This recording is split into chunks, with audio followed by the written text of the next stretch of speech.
Halo sahabat, selamat datang di kanal ini, tempat kisah cinta, rahasia, dan luka bertemu dalam sunyi. Sebelum kita mulai, jangan lupa klik subscribe dan nyalakan lonceng notifikasi. Dukungan kalian membuat kisah-kisah puitis dan emosional seperti ini terus hadir. Hari ini, aku akan membawakan kisah tentang dua jiwa yang bertemu di ujung spektrum. Ketertiban dan kebebasan, disiplin dan kekacauan. Tentang tarik ulur hati, rasa ragu yang membara, dan cinta yang tumbuh dalam diam. Kisah ini berjudul Ketua OSIS dan Anak Bangku Belakang. Di sebuah sekolah yang dikelilingi pagar besi tinggi dan lonceng yang berdentang tepat waktu, ada dua sosok yang tak pernah sejalan. Yang satu, Aulia, ketua OSIS. Sosoknya selalu rapi, wajahnya tenang, tatapannya menegaskan. Ia tak pernah salah. Di balik senyum dan langkah mantap itu, tersembunyi ketakutan halus. Takut gagal, takut kehilangan kendali, takut terluka. Di baris paling belakang, dekat jendela, duduk Raka. Murid dengan seragam kusut, headset di telinga, dan tatapan kosong. Dunia baginya terlalu berat untuk dijalani dengan aturan. Terlalu serius untuk dijalani dengan disiplin. Ia sering mencoret-coret buku, menatap langit dari jendela, atau menatap Aulia dari jauh, dengan rasa ingin tahu yang tak terucap.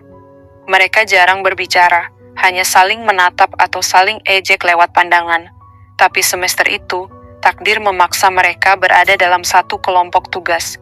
Sejarah sebuah pertemuan yang akan mengguncang keheningan masing-masing dan menyalakan sesuatu yang tak pernah mereka duga. Di perpustakaan yang remang-remang, Aulia duduk tegap, laptop terbuka, pena siap menari di atas kertas.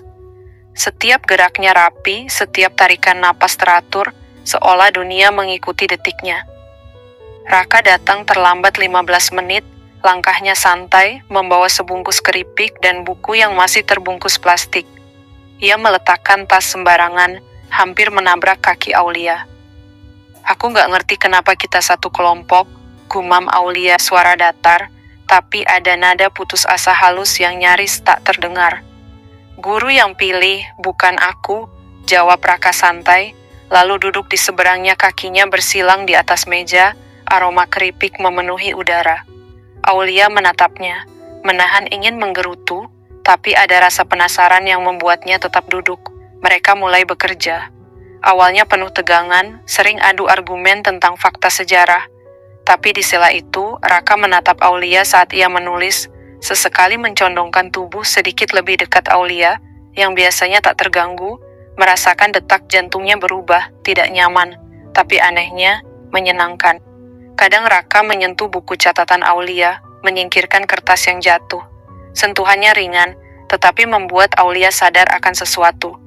Ada perasaan yang mulai tumbuh, dari sesuatu yang selama ini ia anggap mengganggu.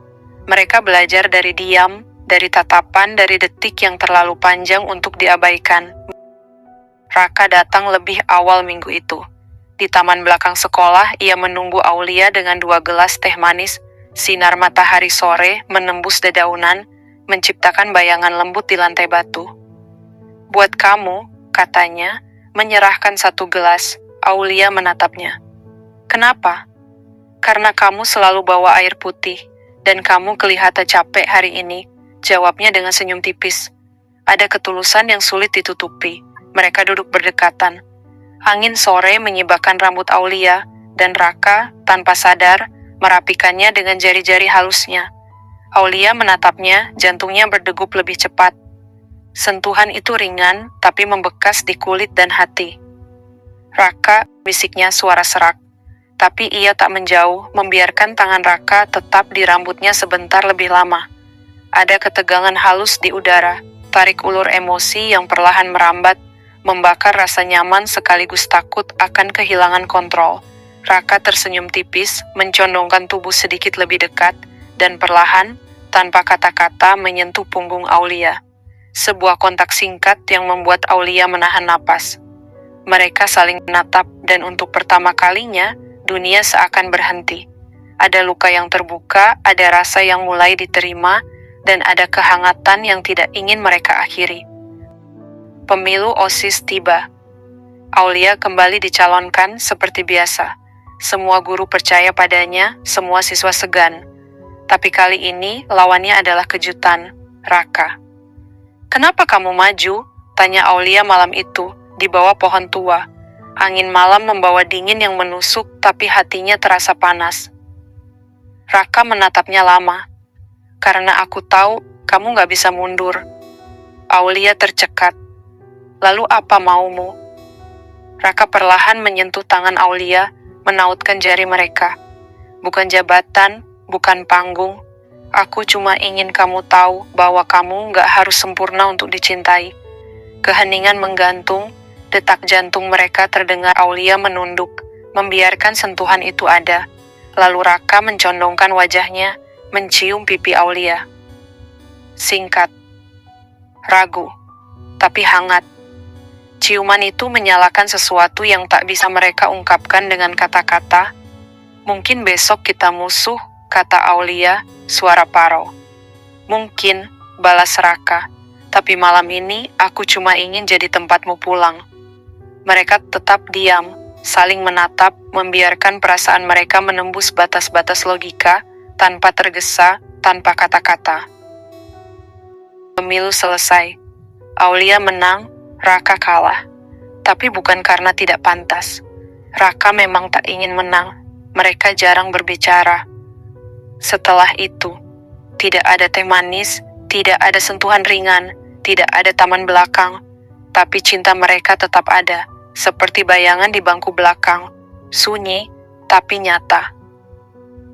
Di akhir semester, Aulia menemukan buku catatan Raka. Halaman terakhir berisi tulisan, "Kalau mencintaimu berarti harus kalah, aku akan kalah 1000 kali. Asal kamu bahagia. Asal kamu tetap pulang ke taman belakang sesekali." Aulia menatap langit senja, tersenyum, dan merasakan luka dan hangatnya cinta yang tersisa. Hatinya berbisik pelan. Cinta sejati tidak selalu tentang memiliki. Kadang, cukup merasa dekat meski jarak memisahkan. Aku mencintaimu, dan itu sudah cukup. Demikian kisah ketua OSIS dan anak bangku belakang, sahabat. Kadang cinta tidak selalu tentang menang atau kalah.